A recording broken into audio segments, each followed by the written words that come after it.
Hello friends, welcome to my channel super multibaggers. दोस्तों, CAMS computer age management services ये company है जो काफ़ी लंबे टाइम से रजिस्ट्रार की तरह काम कर रही है म्यूचुअल फंड्स के लिए। और अभी देखिए, इस कंपनी का आपको आईपीओ आता दिखाई दे रहा है जो कि मंडे को खुलने वाला है। देखिए, ये जो आईपीओ है ये अभी मंडे को खुलने वाला है सब्सक्रिप्शन के लिए। और ये जो आईपीओ काफ़ी बड़ा आईपीओ है। अगर फाइनेंशियल ईयर 21 का देखें तो सबसे बड़े आईपीओ में से एक है। अभी फाइनेंशियल ईयर 21 का तो सबसे बड़ा आईपीओ है। आने वाले टाइम में और भी कुछ आईपीओ ऐसे लाइंड अप है जो कि इससे बहुत बड़े होंगे। लेकिन अभी के लिए अगर हम देखें, फाइनेंशियल ईयर 21 का सबसे बड़ा आईपीओ बन के ये सामने आ रहा है। ये कंपनी क्या काम करती है, इसके बिजनेस के बारे में थोड़ा सा जानने की कोशिश करेंगे। और साथ ही इस कंपनी का जो आईपीओ है उसकी डिटेल जानेंगे। क्या प्राइस बैंड रहेगा, किस तरीके से ये आईपीओ खुलने वाला है, कितने शेयर्स अलॉट होंगे, उसकी वजह क्या है, ये आईपीओ क्यों आया है, इसके बारे में भी जानने की कोशिश करेंगे। साथ ही इस आईपीओ में किस तरीके का लोगों का इंटरेस्ट रहेगा, ग्रे मार्केट में किस तरीके का प्रीमियम चल रहा है, और आप लोगों को कितना फायदा हो सकता है अगर आप इस स्टॉक के अंदर, इस आईपीओ के अंदर पैसा लगाते हैं। इन सारी चीज़ों को हम लोग इस वीडियो के अंदर जानेंगे। इससे पहले मैं स्टार्ट करूँ, आप लोगों से रिक्वेस्ट है कि अगर आप फर्स्ट टाइम चैनल के ऊपर आए हैं या फर्स्ट टाइम मेरा कोई वीडियो वॉच कर रहे हैं तो चैनल को सब्सक्राइब जरूर कर लीजिएगा। फ्यूचर में इसी तरीके की इन्फॉर्मेटिव वीडियोस आपको टाइम टू टाइम मिलते रहेंगे। तो चलिए स्टार्ट करते हैं। सबसे पहले जैसे मैंने बताया कि ये आईपीओ खुलने वाला है मंडे को, इसकी थोड़ी सी डिटेल देख लेते हैं कि आईपीओ में एक्चुअली होने क्या वाला है। आईपीओ का अगर आप पूरा शेड्यूल देखेंगे तो आपको पता चलेगा 21 सितंबर से लेके और 23 सितंबर तक ये जो आईपीओ है ये खुला रहेगा। मतलब 21 सितंबर से 23 सितंबर तक आप इस स्टॉक के अंदर, इस आईपीओ के अंदर पैसा लगा सकते हैं। जो प्राइस बैंड रहेगा वो रहेगा 1229 रुपये से लेके और 1230 रुपये, मतलब 1230 रुपये तक ये जो है प्राइस बैंड रहेगा। मतलब कोई भी पैसा लगाएगा तो ऑब्वियस सी बात है कि वो 1230 रुपये के आसपास पैसा लगाएगा, मतलब हायर बैंड पे पैसा लगाएगा। बहुत ज़्यादा डिफरेंस नहीं है। अब पहले की तरह नहीं होता है कि आप 20% के आसपास का यहाँ पे प्राइस बैंड देके चलते हैं। 1 रुपये का प्राइस बैंड यहाँ पे दिया गया है। तो ऑब्वियसली जो भी यहाँ पे आईपीओ के अंदर पैसा लगाएगा 1230 के आसपास स्टॉक के अंदर पैसा लगाता दिखाई देगा। और जेन्युइन सी बात है कि उसी प्राइस पे ये जो स्टॉक है ये अलॉट भी होगा। फ्रेश इश्यू देखें, देखिए इसमें किसी भी तरीके की कोई कैपिटल इंक्रीज नहीं की गई है कैम्स की। मतलब यहाँ पे कोई भी फ्रेश इश्यू नहीं आ रहा है। ये जो इश्यू है, जो आईपीओ है, ये बेसिकली क्या है, ये ऑफर फॉर सेल है। ऑफर फॉर सेल मतलब जो इस कंपनी के जो शेयर होल्डर्स हैं, जो प्रमोटर्स हैं, वो इस कंपनी का कुछ पर्टिकुलर स्टेक जो है वो यहाँ पे बेचना चाह रहे हैं। कितना बड़ा ये स्टेक होगा, देखिए 2242 करोड़ के आसपास का ये जो स्टेक है इसको बेचा जा रहा है। और ये देखिए शेयर्स कौन बेच रहा है। एनएससी आप सब लोग जानते होंगे। एनएससी की एक सब्सिडरी कंपनी है जो कि इस कंपनी के अंदर करीब 37-38% के आसपास स्टेक लेके बैठी हुई है। वो यहाँ पे अपना स्टेक जो है 100% ऑफलोड कर रही है। अब ये क्यों ऐसा कर रही है, देखिए यहाँ पे सेबी ने बताया है, सेबी ने डायरेक्ट किया है, सेबी ने डायरेक्शन दी है कि जितना भी स्टेक यहाँ पे एनएससी के पास है कैम्प्स के अंदर, वो एनएससी को यहाँ पे 1 साल के अंदर अंदर रिलीज कर देना है। मतलब ये डायरेक्शन आई थी फरवरी में, फेब 2020 में इस तरह की डायरेक्शन आई थी। और 1 साल के अंदर यहाँ पे ये आईपीओ के जरिए जो स्टेक है वो बेचनी थी एनएससी को, उसी के चलते ये जो आईपीओ है ये लाया गया है।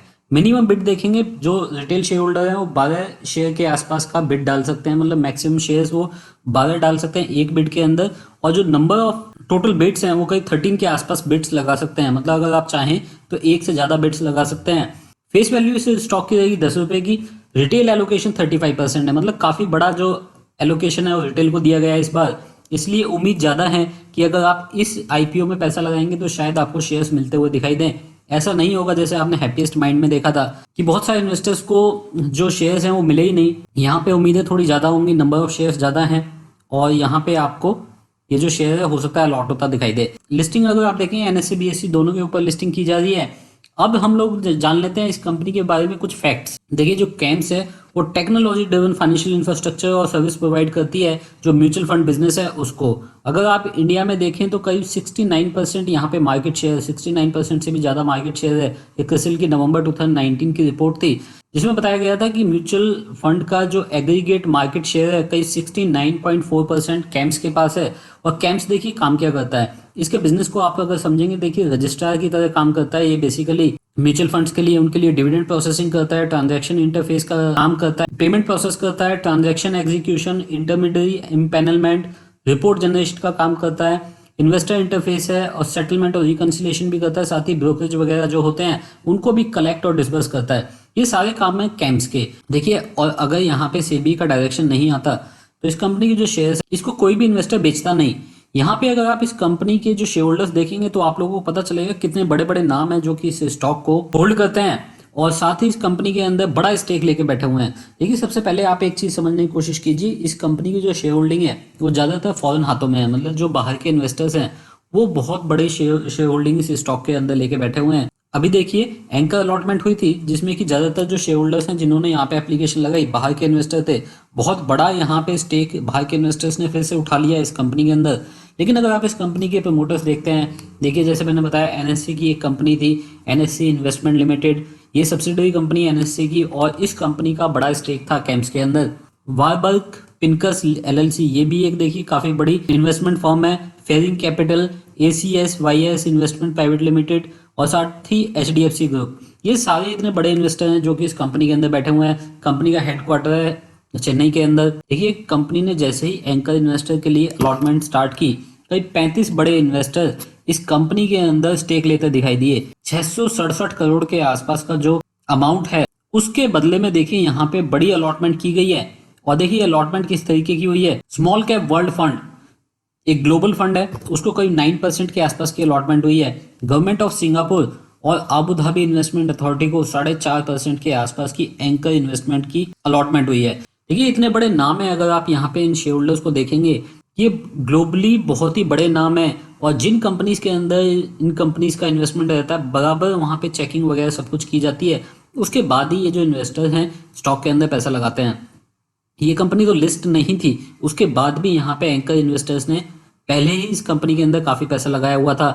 आप देख सकते हैं कि वारबर्ग पिनकस लंबे टाइम से इस कंपनी को होल्ड कर रहा है। साथ ही अभी दूसरे इन्वेस्टर्स आ गए हैं, स्मॉल कैप वर्ल्ड फंड आया है, गवर्नमेंट ऑफ सिंगापुर ने एंट्री ली है और आबू धाबी इन्वेस्टमेंट अथॉरिटी ने अच्छा खासा बड़ा स्टेक इस कंपनी का खरीदा है। तो ये इन्वेस्टर जो हैं इनको देख के लगता है कि इस कंपनी में पोटेंशियल बहुत है और इन इन्वेस्टर्स को बहुत ज्यादा उम्मीद है इस कंपनी से, इसीलिए इतनी बड़ी स्टेक यहाँ पे लेते दिखाई दिए हैं। अब जल्दी से इस कंपनी के फाइनेंशियल्स पे एक बार नजर मार लेते हैं। देखिए, इस कंपनी के अगर फाइनेंशियल्स देखेंगे ये मिलियंस में आपको फिगर्स दी हुई हैं। यहाँ पे अगर आप देखते हैं टोटल रेवेन्यू 2018 फाइनेंशियल ईयर 2018 में अगर आप देखते हैं करीब 657 करोड़ के आसपास का इस कंपनी का टोटल रेवेन्यू था। उसके बाद अगर आप मार्च 2020 में देखते हैं तो ये 721 करोड़ के आसपास का हो गया। लेकिन अगर आप सिर्फ एक क्वार्टर का देखते हैं, मतलब 30 जून का देखते हैं वाई, तो देखिए ये 163 करोड़ के आसपास का आया है। 163 करोड़ के आसपास का रेवेन्यू इस कंपनी ने लगाया। बिजनेस डाउन है, जून में जो नंबर्स हैं वो अच्छे नहीं आए हैं, उसी के चलते यहाँ पे आपको टोटल रेवेन्यू में गिरावट दिखाई दे रही है। पिछले कुछ ईयर के कंपैरिजन में अगर आप देखेंगे प्रॉफिट आफ्टर टैक्स देखते हैं, जून के क्वार्टर में देखते हैं आप तो 40 करोड़ के आसपास का यहाँ पे प्रॉफिट आफ्टर टैक्स रहा है। जबकि अगर आप पिछले साल अगर आप देखेंगे पूरा तो कई 173 करोड़ के आसपास यहाँ पे प्रॉफिट आफ्टर टैक्स रहा था। बढ़िया मार्जिन आते हैं। देखिए 721 करोड़ के टोटल रेवेन्यू में 173 करोड़ के आसपास का प्रॉफिट आफ्टर टैक्स निकालना ये बहुत ही अच्छा माना जा सकता है कंपनी को। इसके लिए काफी प्रेज मिलता है बाहर के इन्वेस्टर से भी। टोटल असेट अगर आप देखेंगे, देखिए उसमें भी लगातार तेजी आ रही है, लगातार बढ़ती जा रही है। टोटल असेट भी अगर आप जून 2020 में देखेंगे करीब 835 करोड़ के आसपास हो चुकी है। इसमें आप लगातार बढ़ोतरी देख सकते हैं पिछले लंबे टाइम से, क्योंकि कंपनी का जो बिजनेस है वो बढ़ता जा रहा है। कंपनी के बहुत सारे अभी ऑफिस बन चुके हैं, पूरे इंडिया के अंदर प्रेजेंस है इस कंपनी के। और ये जो म्यूचुअल फंड है ये कहीं से भी जाके किसी भी तरीके का रजिस्ट्रेशन या किसी भी तरीके की जो सर्विसेज हैं कैंप से ले सकते हैं। किसी भी पार्ट ऑफ द कंट्री में आपको ये जो ऑफिस हैं ये मिल जाएंगे। अब ये जो आईपीओ है इसमें देखिए किस तरीके का रिस्पॉन्स रहेगा। एक बार ग्रे मार्केट का प्रीमियम जानते हैं कि ग्रे मार्केट के अंदर इस स्टॉक को लेके किस तरीके का प्रीमियम चल रहा है। देखिए यहाँ पे पिछले कुछ दिनों का प्रीमियम देखा गया है कि लगातार एक ही प्राइस के आसपास यहाँ पे प्रीमियम बना हुआ है। ये जो प्रीमियम है 350 रुपये से लेके और 400 रुपये के बीच में फ्लक्चुएट कर रहा है लगातार। यहाँ पे आप देख सकते हैं 18 सितंबर को, 18 सितंबर को मतलब कल अगर आप देखेंगे 350 रुपये के आसपास का यहाँ पे ग्रे मार्केट प्रीमियम दिखाई दे रहा है। अगर आप 17 सितंबर को देखेंगे 325 रुपये था और 16 सितंबर को अगर आप देखेंगे शाम के टाइम देखिए 365 रुपये के आसपास, 355 से 365 रुपये के आसपास यहाँ पे आपको प्रीमियम दिखाई दे रहा है। इस कंपनी का जो प्रीमियम है ग्रे मार्केट के अंदर करीब 350 रुपये के आसपास बना हुआ है। स्टॉक प्राइस आपने देखा 1230 रुपये के आसपास यहाँ पे अलॉटमेंट हो सकती है और 1230 रुपये में अगर आप 350 रुपये और जोड़ देंगे तो वो आपका लिस्टिंग प्राइस के आसपास पहुंच जाएगा कि किस प्राइस के आसपास आपको लिस्टिंग दिखाई दे सकती है। देखिए अभी काफी जल्दी है ग्रे मार्केट के बारे में बोलना, क्योंकि अभी कंपनी का जो इश्यू है वो ओपन नहीं हुआ है और ये लगातार चेंज होता रहता है। जब तक लिस्टिंग नहीं होती है तब तक ग्रे मार्केट प्रीमियम जो है लगातार चेंज होता रहता है। इसीलिए ये यहाँ पे 350 रुपए का जो आपको आज दिख रहा है, ये हो सकता है कल को चेंज हो जाए। लेकिन एज ऑन डेट अगर आप देखें, आज की डेट में अगर आप समझने की कोशिश करेंगे तो 350 रुपए का प्रीमियम यहाँ पे इस स्टॉक को मिलता हुआ, जिससे पता चलता है कि करीब 1550 से 1600 रुपए के बीच के यहाँ पे लिस्टिंग हो सकती है। ये चीजें आज पता चल रही हैं, आगे आने वाले टाइम में ये चीजें देखिए बिल्कुल चेंज हो सकती हैं। जैसे ही लिस्टिंग की डेट नजदीक आएगी, ये चीजें बहुत जल्दी जल्दी चेंज हो सकती हैं। हो सकता है ये प्रीमियम बढ़ भी जाए और हो सकता है घट भी जाए। तो उस टाइम पे भी हम लोग जानेंगे किस तरीके का प्रीमियम रहेगा। उसके लिए अलग एक वीडियो बना दूंगा मैं, जिसमें सारी इन्फॉर्मेशन आपको दूंगा कि लिस्टिंग किस प्राइस पे हो सकती है। लेकिन आज की डेट में अगर आप इस आईपीओ को असेस करते हैं तो ये आईपीओ एक अच्छा आईपीओ माना जा सकता है। एक रीजनेबल यहाँ पे प्रीमियम आपको लिस्टिंग के टाइम पे मिल सकता है और लॉन्ग टर्म के लिए जो स्टॉक है ये अच्छा माना जा सकता है, क्योंकि इस स्टॉक के अंदर बाहर के इन्वेस्टर्स बहुत ज़्यादा हैं। बिजनेस मॉडल बहुत अच्छा है, मार्केट शेयर कंपनी करीब 70% के आसपास होल्ड करती है, इंडस्ट्रियल लीडर है। इसके अलावा और कोई कंपनी इस लेवल के आसपास भी नहीं है और पूरे इंडिया के अंदर इस कंपनी की जो प्रेजेंस है, ये सारी चीजें देखते हुए एक अच्छी कंपनी है और लॉन्ग टर्म के लिए भी अच्छा माना जा सकता है और शॉर्ट टर्म के लिए लिस्टिंग गेन भी आपको कुछ ना कुछ इस स्टॉक के अंदर जरूर मिलेगा। जैसे ही ग्रे मार्केट प्रीमियम चेंज होगा फिर से बात करेंगे इस स्टॉक के बारे में। अगर आपको इन्फॉर्मेशन अच्छी लगी हो, ये वीडियो अच्छा लगा तो आप इस वीडियो को लाइक जरूर कर दीजिएगा, आप इसको शेयर कर सकते हैं। अगर आपको मेरी वीडियोस पसंद है चैनल को सब्सक्राइब कर लीजिए। फ्यूचर में इसी तरह की इन्फॉर्मेटिव वीडियोस आपको टाइम टू टाइम मिलते रहेंगी। अभी के लिए इतना ही। Thank you very much, take care, bye bye.